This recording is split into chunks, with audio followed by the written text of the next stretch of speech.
Hello everyone, welcome to our YouTube channel final study. আমাদের final study YouTube চ্যানেলে তোমাদের প্রত্যেককে স্বাগত।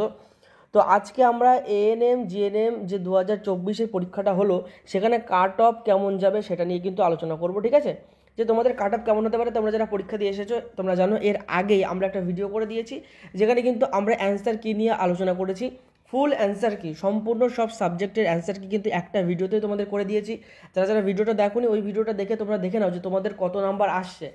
তারপরে আমাদের এই ভিডিওটা দেখো যেখানে কিন্তু আমরা কাট অফ নিয়ে আলোচনা করবো যে তুমি কত নাম্বার পেলে তুমি কত মানে তোমার র্যাঙ্ক কেমন আসতে পারে, অথবা তুমি কত নাম্বার পেলে তোমার সরকারি কলেজ পাওয়ার চান্স আছে। ঠিক আছে, সেজন্য কিন্তু ভিডিওটা অবশ্যই প্রথম থেকে শেষ পর্যন্ত দেখবে। ঠিক আছে, দেখো তোমাদের জন্য কিন্তু একদম ছক করে কিন্তু সাজিয়ে রেখেছি যে কাদের জন্য কোন ক্যাটাগরির জন্য কত নাম্বার থাকা লাগবে, তাহলে তোমরা কাট অফ টাচ করতে পারবে বা তোমরা একটা সরকারি কলেজ পাবে।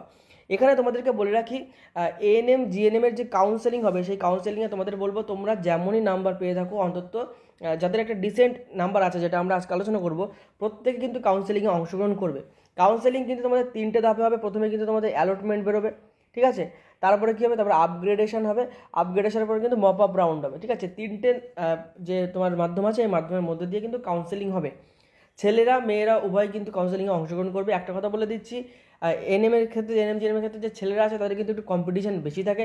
ঠিক আছে, তো তোমরা কিন্তু সেইভাবে কিন্তু সব কিছু তালমিল করে কিন্তু কাজে লাগাবে। এবং যারা আমাদের চ্যানেলটা এখনো সাবস্ক্রাইব করুন, সাবস্ক্রাইব করো। এএনএম জিএনএম রিলেটেড যে ভিডিওগুলো তোমাদের প্রয়োজন হবে, মানে আপকামিং যে ভিডিওগুলো তোমাদের প্রয়োজন, সেটা কাউন্সেলিং নিয়ে হোক, র্যাঙ্ক কার্ড নিয়ে হোক বা যেটা নিয়ে হোক, আমরা কিন্তু তোমাদের সেই ভিডিওগুলো করে দেবো, আমাদের চ্যানেলে কিন্তু পেয়ে যাবে। তার জন্য কিন্তু অবশ্যই চ্যানেলটা সাবস্ক্রাইব করে রাখবে। একটা কথা বলে দিচ্ছি যে এএনএম জিএনএম তোমার যে এএনএম জিএনএমের জন্য কাউন্সেলিং সেটা কিন্তু একটাই কাউন্সেলিং হবে। ঠিক আছে, একটাই কাউন্সেলিংয়ে কিন্তু এএনএম জিএনএমের জন্য হবে। এবং তোমাদের যে রেজাল্ট কিন্তু তোমরা সেপ্টেম্বরের ফার্স্ট উইকে পেয়ে যাবে। আশা করা যাচ্ছে সেপ্টেম্বরের ফার্স্ট উইকে তোমাদের রেজাল্ট বেরিয়ে আসবে। এবার তোমাদের আমরা বাদবাকি যে টপিকগুলো নিয়ে আলোচনা করবো তার আগে কিছু কথা বলে দিচ্ছি। তোমরা আজকের ভিডিওতে আমরা সব ক্যাটাগরির জন্য, সেটা OBC A, OBC B, general, SC ST, PWBD, orphan, ঠিক আছে, যারা সিভি আছো মানে সিভিক ভলেন্টিয়ার আছো, প্রত্যেকের জন্য কিন্তু আজকে আমরা ভিডিওতে আলোচনা করবো যে কাট অফ কেমন যাবে। এবং এই কাট অফটা কিন্তু কিছুটা আমরা কিন্তু আলোচনা করেছি বিভিন্ন ছেলে মেয়েদের তারা গত বছর বা গত বছরগুলিতে কেমনভাবে র্যাঙ্ক পেয়েছিল তার উপর বেসিস করে। এবং সম্পূর্ণ ধারণাটা কিন্তু একটা অ্যাজাম্পশন বা আইডিয়া বলতে পারো, যেটা কিন্তু পূর্ব অভিজ্ঞতা এবং কিছু রিসার্চ করে কিন্তু আমি পেয়েছি। ঠিক আছে, আসল কাট অফ বা কেমন যাবে সেটা কিন্তু র্যাঙ্ক কার্ড বেরোলে বা তোমার রেজাল্ট বেরোলে কিন্তু বোঝা যাবে। তো যদিও এটা থেকে কিন্তু একটা ওভারঅল ধারণা পাওয়া যাচ্ছে। তার আগে সবথেকে গুরুত্বপূর্ণ হচ্ছে ক্যাটাগরি টু নিয়ে কিন্তু তোমরা অনেকেই জানো না যে ক্যাটাগরির নাম্বার কীভাবে ভাগ করা হয়। ঠিক আছে, তো যারা ক্যাটাগরি টু নিয়ে জানো না তাদের সাথে একটু বলে রাখি, ক্যাটাগরি টু এর জন্য তুমি কীভাবে হিসাব করবে, 2 গুণ তুমি যে কটি ঠিক করেছো, যে কটি উত্তর সঠিক, উত্তর ধরো 3টে সঠিক এবং তুমি 2টো ঠিক করেছো, তাহলে তুমি কী করবে তোমাদেরকে আমি একটু দেখিয়ে দিচ্ছি যে ক্যাটাগরি টু কী করে আমরা হিসেব করব। কী করব, 2 গুণ, ঠিক আছে, এখানে কী হবে, 2 গুণ তুমি যে কটি ঠিক করেছো আর যে কটি উত্তর সঠিক হবে। ধরো তোমাদের আমি এখানে দেখাচ্ছি, ধরো তুমি 2 গুণ, তুমি ধরো সেখানে ধরো উত্তর ছিল 3টে ঠিক, ঠিক আছে, তুমি 2টো ঠিক করেছো, তাহলে সেইভাবে কিন্তু 4/3 তুমি কিন্তু মার্ক পাবে 4/3, যেটাকে তুমি পয়েন্টে কনভার্ট করতে পারো। ঠিক আছে, আবার ধরো ক্যাটাগরি টু, সেজন্য 2 দিয়ে গুণ, সেখানে তো 2টো উত্তর সঠিক, তুমি 2টোই ঠিক করেছিলে, ঠিক আছে, তাহলে 2 কেটে যাচ্ছে, তাহলে তুমি কিন্তু পুরো 2 নম্বর পেয়ে যাবে। ধরো তোমার ক্যাটাগরি টু এর কোশ্চেন 3টে ঠিক আর তুমি 3টেই ঠিক করেছো, তাহলে 3 কেটে গেল, তুমি 2 নম্বর ফুল পেলে। ধরো ক্যাটাগরি টু এর কোশ্চেন 3টে ঠিক, তুমি একটা ঠিক করে এসছো, ঠিক আছে, তাহলে কিন্তু এই যে 2/3 তুমি কিন্তু পাচ্ছ, যেটাকে তুমি পয়েন্টে কনভার্ট করে নিতে পারবে। এবারে একটা কথা বলে রাখি, ক্যাটাগরি টু এর ক্ষেত্রে যারা জানো না, তোমরা যদি কোনো রকম ভুল করে থাকো, মানে ভুল উত্তর বা ভুল অপশান যদি চুজ করে থাকো, তাহলে কিন্তু সম্পূর্ণ শূন্য পাবে। মানে কি, যারা জানো না তাদের ক্ষেত্রে বলে রাখি, ধরো 4টে অপশান আছে এ, বি, সি, ডি, যার ভিতরে এ ঠিক, বি ঠিক আর সি ঠিক, ঠিক আছে, তুমি কি করলে, এটা মার্ক করলে, বি মার্ক করলে, সি মার্ক করলে, ঠিক আছে, তাহলে তুমি সম্পূর্ণ নাম্বার পাচ্ছ। এবার দেখা যাচ্ছে তুমি এ বি মার্ক করলে, সি মার্ক করলে না, তাও তুমি নাম্বার পাবে। কীভাবে নাম্বার পাবে, 2 গুণ 3/2 পাবে, মানে 3টে ঠিক ছিল, তুমি 2টো ঠিক করেছো, সেই হিসাবে তুমি নাম্বার পাবে। কিন্তু তুমি এ ঠিক করলে, বি ঠিক করলে, ভুল করে ডিটা তো উত্তর না, কিন্তু তুমি ডিটাও গোল করে দিলে, তাহলে কিন্তু তুমি সমান কিন্তু শূন্য পেয়ে যাবে। মানে কোনো ভুল উত্তর যদি টাচ করে থাকো তাহলে আর কিছুই দেখবে না, শূন্য, এখানে কোনো নেগেটিভ মার্কিং নেই, কিন্তু এভাবে কিন্তু তুমি শূন্য পেয়ে যাবে। আর যদি তুমি ধরো 3টে ঠিক হওয়ার কথা, তুমি একটা ঠিক করেছো বা 2টো ঠিক করেছো, তো সেই অনুপাতে নাম্বার পেয়ে যাবে। কিন্তু ভুল করলে বা ভুল উত্তরে হাত দিলে কিন্তু পুরো 0 হয়ে যাবে, ঠিক আছে? তো দেখো এবার তোমরা দেখতে পাচ্ছ একটা তোমাদের সামনে লিস্ট ওপেন করেছি, যেখানে এক সাইডে কিন্তু মার্কস দেওয়া আছে, ঠিক আছে? এক সাইডে মার্কস দেওয়া আছে এবং এক সাইডে কিন্তু র্যাঙ্ক দেওয়া আছে। এএনএম এবং জিএনএম র্যাঙ্ক নিয়ে কিন্তু আমরা আলোচনা করব। এই যে চার্টটা তোমরা দেখতে পাচ্ছ, এটা আমরা প্রীতমস বায়োলজি বলে একটা স্যারের চ্যানেল আছে, সেখানে কিন্তু তার স্টুডেন্টদের যে নাম্বার, তারা যে মার্কস পেয়েছিল এবং সেই হিসেবে তারা যে র্যাঙ্ক পেয়েছিল, এটা কিন্তু রিয়েল, এটা কিন্তু একদম রিয়েল র্যাঙ্ক, ঠিক আছে? এটা কিন্তু গত বছরের রিয়েল র্যাঙ্ক। প্রীতমস বায়োলজি যে চ্যানেলটা আছে, সেই চ্যানেলে যে স্টুডেন্টরা আছে তাদের র্যাঙ্ক নিয়ে কিন্তু আমরা আলোচনা করছি, যে তারা কেমন মার্কসে কেমন র্যাঙ্ক পেয়েছিল, ঠিক আছে? তো সেখানে দেখো দেখতে পাচ্ছ প্রথমে আছে 101, যারা 101 পেয়েছিল সেরকম স্টুডেন্ট। এটা কিন্তু ছেলে মেয়ে উভয়ের জন্য কিন্তু দেখানো হচ্ছে, ঠিক আছে? ছেলে এবং মেয়ে উভয় কাট অফ মিলিয়ে 101 যা র্যাঙ্ক পেয়েছিল, সে দেখো এএনএমে তার র্যাঙ্ক এসেছিল 5 এবং জিএনএমে তার র্যাঙ্ক এসেছিল 7, ঠিক আছে? যে 95 পেয়েছিল সে এএনএমে অ্যাপ্লাই করেনি, সে শুধু জিএনএমে করেছিল, তো তার জিএনএমে র্যাঙ্ক এসেছিল 40, ঠিক আছে? যে 93 পেয়েছিল, 93 যে পেয়েছিল তার এএনএম র্যাঙ্ক এসেছিল 86 এবং জিএনএম র্যাঙ্ক এসেছিল 118। দেখো যত নাম্বার বাড়ছে, যত মানে নাম্বার কমছে, যত দেখো ঘর পাল্টাচ্ছে, মানে 100 ঘরেতে 90 ঘরে বা এরকম কমছে, তত কিন্তু এদিকে র্যাঙ্ক আস্তে আস্তে বাড়তে থাকবে, মানে কম্পিটিশান তত বাড়তে থাকবে, ঠিক আছে? এবারে সে যারা 88 পেয়েছিল, সেও দেখো এএনএমে অ্যাপ্লাই করেনি, জিএনএমে করেছিল, তো জিএনএমে তার র্যাঙ্ক কিন্তু এসেছিল 220। এই সেম লিস্ট কিন্তু তোমরা প্রীতমস বায়োলজি চ্যানেলে গিয়েও কিন্তু পেয়ে যাবে, স্যার কিন্তু খুব ভালোভাবে এক্সপ্লেন করেছে, ঠিক আছে? 87 যারা পেয়েছিল, 87 তারা দেখো এএনএমে তাদের র্যাঙ্ক এসেছিলো 269, এবার জিএনএমে তার র্যাঙ্ক এসেছিলো কিন্তু 150, ঠিক আছে? এখানে কিন্তু ক্যাটাগরি বা সব কিছু কিন্তু ইনক্লুড করে একটা এভারেজ কিন্তু বলা হচ্ছে। তারপরে যখন 7-এর ঘরে চলে আসলো 74.08, সেখানে দেখো সে জিএনএমে অ্যাপ্লাই করেছিল, 901 তার র্যাঙ্ক কিন্তু হয়েছিল।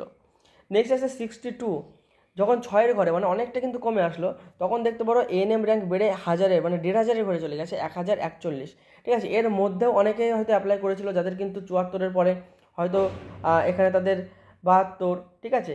কিংবা তাদের হয়তো 70 কিংবা 68, 66 ছিল, ঠিক আছে? তো সেই হিসেবে কিন্তু পরপর কমছে। আমরা একটা গ্যাপ নিয়ে তোমাদেরকে দেখাচ্ছি। তো তার র্যাঙ্ক হয়ে গেল 1541। তারপরে এসছে তাদের জিএনএম র্যাঙ্ক কত এসছে 1925, যারা 55 পেয়েছিল 55, তাদের এএনএম র্যাঙ্ক কত এসছে, তাদের দেখো এটা কিন্তু এএনএম এর ছক দেখতে পাচ্ছ, এটা কিন্তু এএনএম এর ঘর, ঠিক আছে? তাদের এএনএম র্যাঙ্ক এসছে 2762 এবং জিএনএম র্যাঙ্ক এসছে অনেক বেশি 3388। 55 থেকে যখন 50-এর ঘরে মাত্র 5 পয়েন্ট কমে গেল, তখন দেখো তাদের জিএনএম র্যাঙ্ক হয়ে গেছে এখান থেকে কিন্তু অনেকটা বেশি 6300। যখন মাত্র 2 পয়েন্ট মানে 48-এ চলে আসলো 48.92, তখন দেখতে পাচ্ছ তার র্যাঙ্ক হয়ে গেছে 6523 এবং এখান থেকে অনেকটা কম যখন 25-এর ঘরে আসলো। তোমরা বলবে 25 নাম্বারেও কি কেউ র্যাঙ্ক পায়? হ্যাঁ, অনেক ক্যাটাগরি বা সাব ক্যাটাগরি বা যেগুলো থাকে সেগুলো কিন্তু ছাড়টার পেয়ে কিন্তু 25-এও কিন্তু তোমাদের এই জন্য বলছি, যারা এরকম অল্প নাম্বার পেয়েছো তারা কিন্তু কাউন্সেলিং পর্যন্ত কিন্তু লড়ে যাবে, ঠিক আছে? কারণ কাউন্সেলিংয়ে কিন্তু যে কোনো কিছু হতে পারে।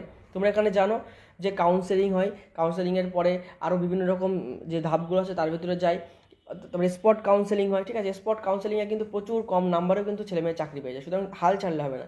যদি তোমার টার্গেট থাকে এনএম জিএনএম এবার পেয়ে যাওয়ার, তাহলে কিন্তু যেহেতু পরীক্ষা দিয়েছো সব কিছু করে, তাহলে ট্রাইটাও কিন্তু শেষ পর্যন্ত করবে, পেয়ে যেতে পারো। 25 যারা নাম্বার পেয়েছে তাদের দেখো সেক্ষেত্রে র্যাঙ্ক কিন্তু এসেছে তার 40,399 এবং তার জিএনএম র্যাঙ্ক এসেছে 48,987। তাহলে ওভারঅল কিন্তু একটা নাম্বার তুমি দেখতে পাবে যে তোমার এর ভিতরে কত নাম্বার। ধরো তোমার 80 নাম্বার এসছে 80, তাহলে দেখতে পাচ্ছ এই যে ধাপের ভিতরে কিন্তু তোমার র্যাঙ্ক আছে, মানে 74.8 থেকে 87 এর মাঝখানে তোমার 80 একটা র্যাঙ্ক আছে। তাহলে তুমি ধরে রাখতে পারো যে না 900 থেকে 150 বা এদিকে তোমার এএনএম যদি র্যাঙ্ক ধরো, এখানে একটা কথা বলছি, এএনএমে কিন্তু ডাইরেক্ট অ্যাডমিশন হয়ে যায়, ঠিক আছে? এবং এএনএম কিন্তু শুধুমাত্র সরকারি কলেজ আছে, জিএনএমে কিন্তু সরকারি বেসরকারি উভয় আছে, আমি তো উভয় মিলিয়েই কিন্তু বলেছি।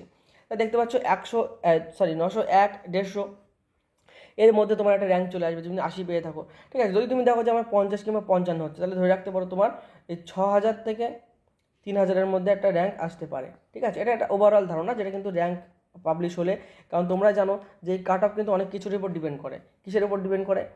সিট অ্যালটমেন্টের উপর, সিট কেমন কী পড়েছিল, তার উপর সিট ম্যাট্রিক যেটাকে বলা হয়, তার উপরে কোশ্চেনের কোয়ালিটির হিসেবে কোশ্চেন কত টাফ কী ছিল, তাছাড়াও ওভারঅল সব কিছুর উপর ডিপেন্ড করে কিন্তু কাট অফ করা হয়।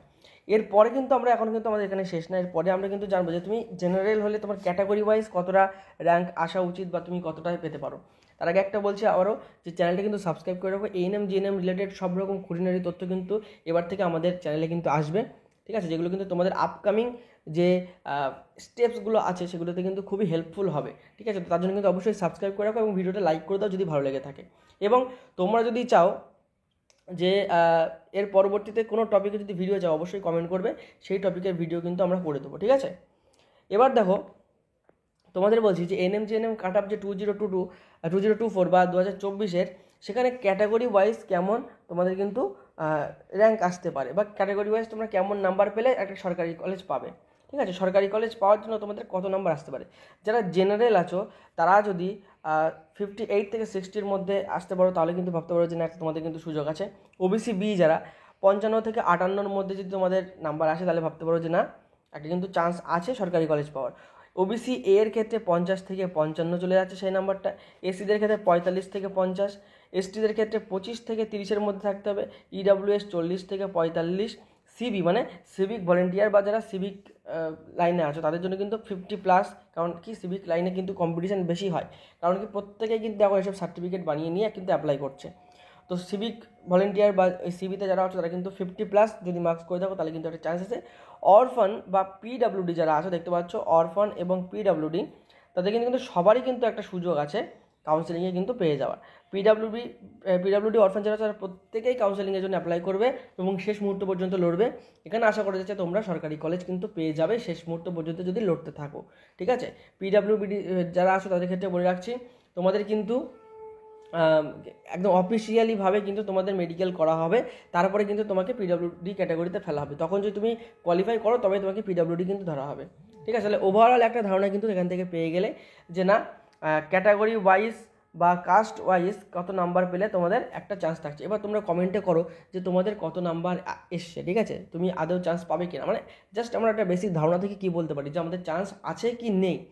বাকিটা তো আমাদের রেজাল্ট বেরোলে র্যাঙ্ক বেরোলে তবেই আমরা বাকিটা নিয়ে আলোচনা করব।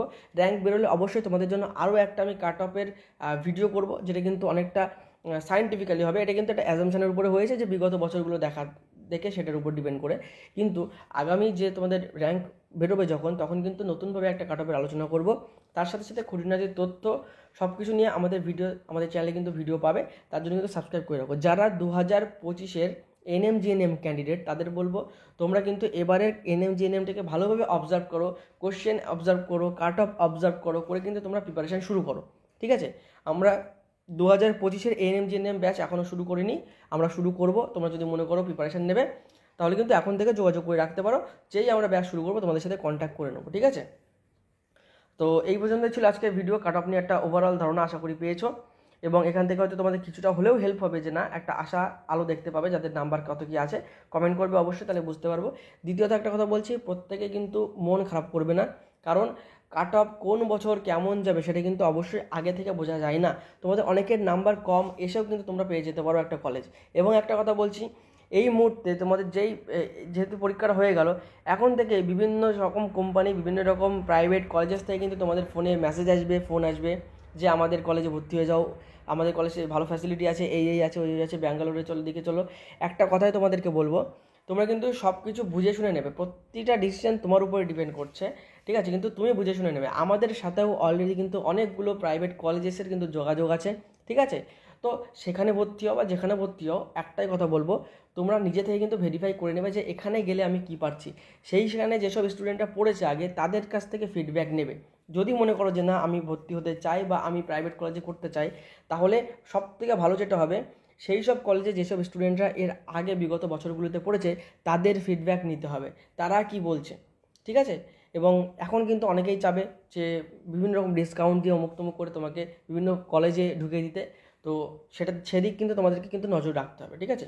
যদি কোনো রকম তোমাদের প্রয়োজন হয়, কোনো রকম কিছু জানার ইচ্ছে থেকে প্রাইভেট কলেজ সম্পর্কে বা কিছু, আমাদের সাথে যোগাযোগ করতে পারো, ঠিক আছে। আমরা আমাদের মতো চেষ্টা করতে পারি, আমাদের যে যোগাযোগ আছে বা যেটুকু আছে, এবং অনেকগুলো কলেজ আমাদের সাথেও কিন্তু যোগাযোগ করেছে, ঠিক আছে। তো সেখান থেকেও আমরা চেষ্টা করব যে তোমরা যে ভালো ভালো কলেজ যাতে পেতে পারো, ঠিক আছে। তো মনে করলে আমাদের সাথে যোগাযোগ করতে পারো। যদি কোনো রকম প্রাইভেট কলেজেস নিয়ে এনকোয়ারি থাকে তাহলে আমি একটা নাম্বার দিচ্ছি 8207092579, এই নাম্বারে হোয়াটসঅ্যাপ করবে, ঠিক আছে? কোনো কল করবে না বা হোয়াটসঅ্যাপ কল করবে না, এটা কিন্তু শুধু হোয়াটসঅ্যাপ নাম্বার, হোয়াটসঅ্যাপ মেসেজ করবে, ঠিক আছে? যে তুমি কোন কলেজে ভর্তি হতে চাও বা কিছু, আমরা চেষ্টা করবো সেই কলেজ সম্পর্কে, ধরো এমন একটা কলেজে বলে সেই কলেজ সম্পর্কে আমরা জানি যে না এই কলেজটা কোনো রকমভাবে ভালো না, ঠিক আছে? এটা তো পাবলিকালি বলা যায় না যে এই কলেজটা খারাপ বা ওই কলেজটা কিছু, ঠিক আছে? পাবলিকালি এগুলো বলা যায় না, কিন্তু দেখা যাচ্ছে আমরা জানলাম যে না তুমি যে কলেজটা হয়তো পছন্দ করেছো সেটা হয়তো অতটা ভালো না বা তার রিপোর্ট কার্ড ভালো নেই, তাহলে কিন্তু আমরা তোমাদেরকে বারণ করে দেবো, সেটা তোমাদের প্রাইভেটলি বলবো। আবার হয়তো এমন কোনো কলেজ বলে যে দাদা আমি এই কলেজে ভর্তি হতে চাই, হয়তো বললাম যে না এই কলেজের স্টুডেন্ট আমাদের কাছেও আছে, দেখো আমাদের এএনএম জিএনএম ব্যাচ আছে, ঠিক আছে? আমাদের এএনএম জিএনএম ব্যাচ আছে বিগত 2 বছর ধরে। প্রথম বছরে আমাদের শুধুমাত্র মক টেস্ট ব্যাচ ছিল, এই বছর আমাদের কোনো ক্লাসের ব্যাচ ছিল, মানে তারা ক্লাস করেছে ফুল ব্যাচ তাদের ছিল। অনেক স্টুডেন্ট কিন্তু আমাদের নার্সিং করছে বিভিন্ন কলেজ থেকে, তাদের থেকে কিন্তু আমরা জানি কোন কলেজ কেমন, ঠিক আছে? তো সেই জন্য বলছি কিছু কিছু কলেজে আমরা তোমাদের চেষ্টা করবো হেল্প করার, এটা বলতে পারি অ্যাডিশনাল হেল্প মানে আমাদের থেকে এটা তোমরা পাবে, ঠিক আছে? তো এই পর্যন্ত আজকে ভিডিওটা। কাট অফ তোমাদের কেমন যাচ্ছে, নাম্বার আসছে কমেন্টে জানাবে। দেখা হবে কোনো পরবর্তী ভিডিও নতুন টপিক নিয়ে। ততক্ষণ পর্যন্ত সুস্থ থেকো, ভালো থেকো, পড়াশোনা করতে থাকো, আর চ্যানেলটা সাবস্ক্রাইব না করলে অবশ্যই সাবস্ক্রাইব করো। জয় হিন্দ, জয় ভারত।